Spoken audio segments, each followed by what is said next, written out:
Chosen One, do you ever wake up and wonder why your body feels rested, but your soul feels like it has been carrying the weight of 1,000 unseen battles? Why, even after enough food, sleep, and moments of retreat, that deep heaviness clings to you like an invisible chain? If you felt that, let me tell you right now, you're not weak, you're not lazy, you're not broken. You are chosen, and the very fact that you are here, hearing these words, is not an accident. As the book of Jeremiah reminds us, before I formed you in the womb, I knew you. Before you were born, I set you apart. Jeremiah 1:5. That's why you feel different. That's why you feel the pull of something deeper than this world. What you're experiencing isn't just tired muscles or weary eyes. It's the exhaustion of the spirit, the fatigue of carrying light in a world drenched in shadows. And this message? It has found you in divine timing. You see, this message isn't for everyone. It's not for those still asleep in illusions. It's for the chosen ones, the bearers of light, the healers who absorb pain and transmute it into peace, the visionaries who cannot help but see through the veil of the ordinary. And yes, this tiredness you feel is part of your assignment.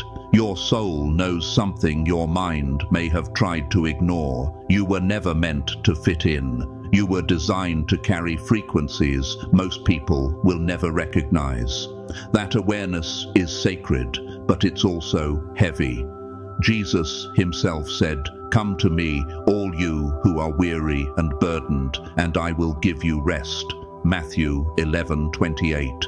That wasn't just poetry. That was a recognition of what chosen ones carry in their bodies, minds, and souls. So listen closely, because right now, what feels like weakness is actually evidence of your strength. That exhaustion is proof that you are living between worlds, 1 foot in the physical and 1 foot in the eternal. You are walking as both flesh and spirit, and that dual existence costs energy. Most people walk unaware, but you, chosen one, have always known too much, felt too much, carried too much. That sensitivity isn't a flaw, it's your gift. The psalmist said, "The Lord is close to the brokenhearted and saves those who are crushed in spirit." Psalm 34:18.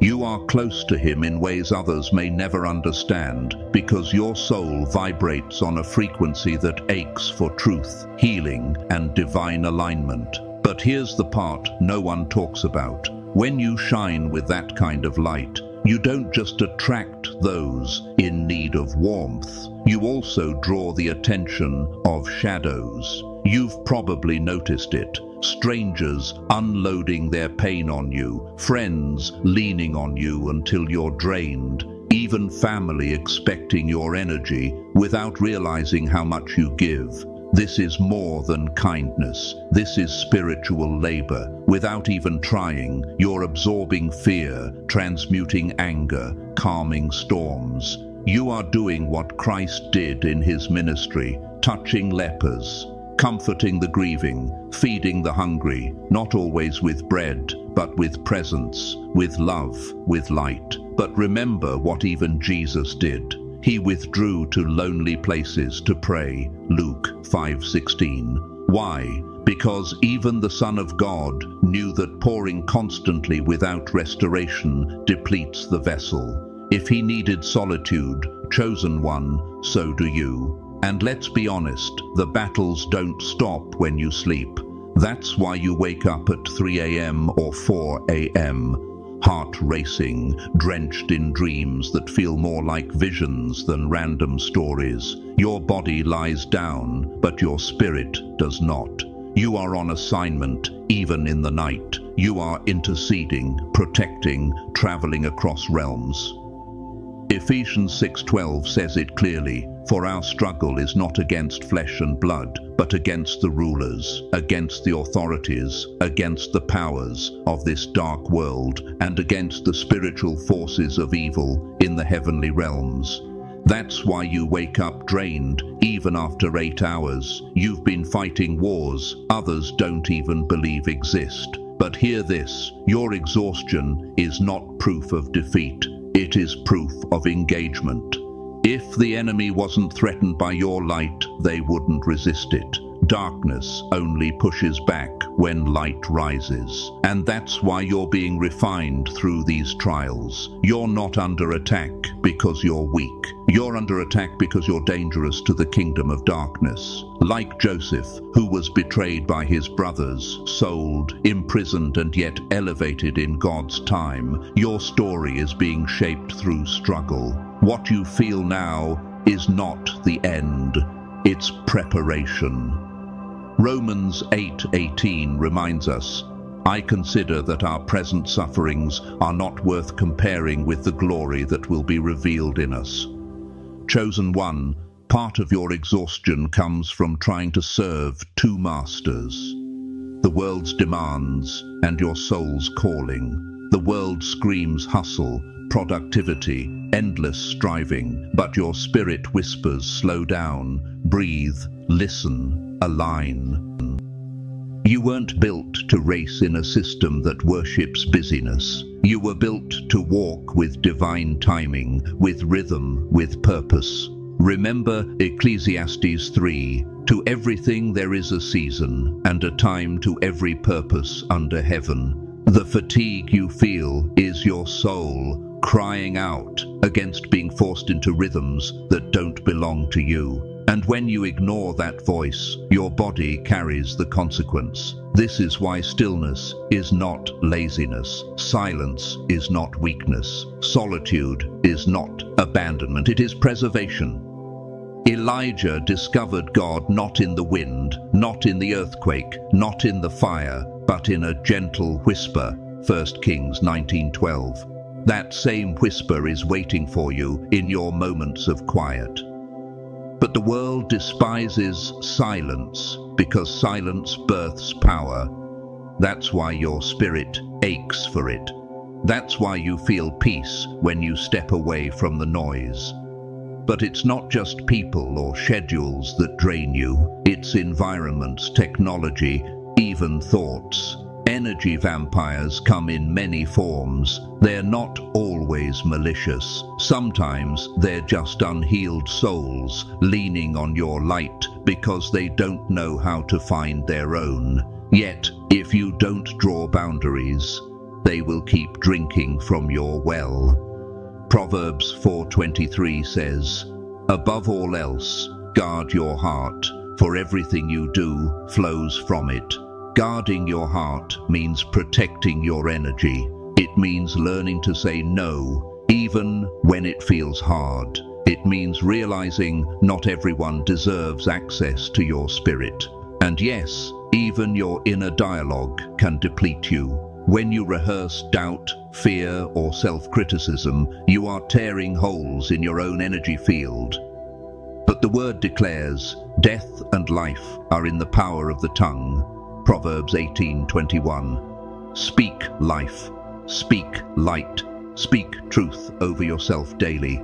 Say, I am protected, I am chosen, I am aligned with divine timing. These aren't empty affirmations, they are spiritual weapons. So what do you do when this exhaustion feels endless? You restore intentionally. You treat rest as holy, not optional. God himself rested on the 7th day, blessing and sanctifying it. Genesis 2:3. Rest isn't a weakness, it's divine law. Begin seeing your sleep as spiritual preparation. Create sacred rituals, prayer before bed, gratitude, calling your energy back, declaring protection over your spirit. Surround yourself with stillness. Invite the presence of angels. Psalm 91 promises, "He will command his angels concerning you to guard you in all your ways." You are not alone in this battle. You never have been. Step outside into creation. Touch the ground. Breathe with the trees. Feel the sun on your skin. These are not luxuries. They are medicine. The earth was created not just as a home, but as a healer. Romans 1:20 says, "For since the creation of the world, God's invisible qualities, His eternal power and divine nature have been clearly seen, being understood from what has been made." When you reconnect with creation, you reconnect with Creator. And above all, listen to the deeper message behind your fatigue. It's not here to punish you, it's here to transform you. This tiredness is your cocoon, your chrysalis, the sacred in between where your old self dissolves so your higher self can emerge. Isaiah 40:31 declares, "But those who hope in the Lord will renew their strength. They will soar on wings like eagles. They will run and not grow weary. They will walk and not be faint." Your weariness is not forever. It is the valley before the ascent. It is the pruning before the fruit. So don't fight this season. Honor it. Learn from it. Ask yourself, what in my life is draining me instead of nourishing me? What am I clinging to that no longer belongs? What rhythms no longer align with my spirit? And then let them go. Release what must be released. Trust the process. The more you surrender, the lighter you will become. And when you rise, and you will rise, you will not just return to who you were. You will emerge refined, stronger, clearer, more aligned. This is your spiritual rebirth.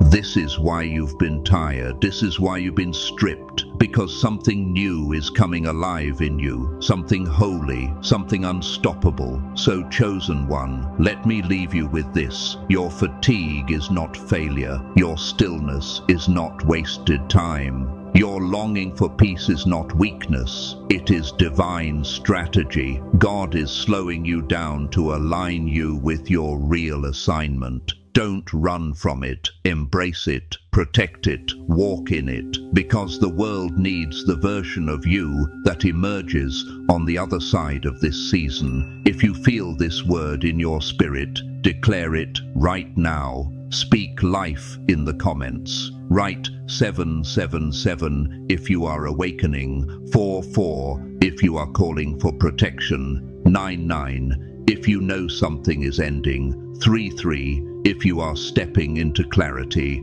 Let heaven and earth witness your declaration. And never forget, you are chosen, you are sacred, and your light will never be extinguished. 4. The light shines in the darkness, and the darkness has not overcome it. John 1:5.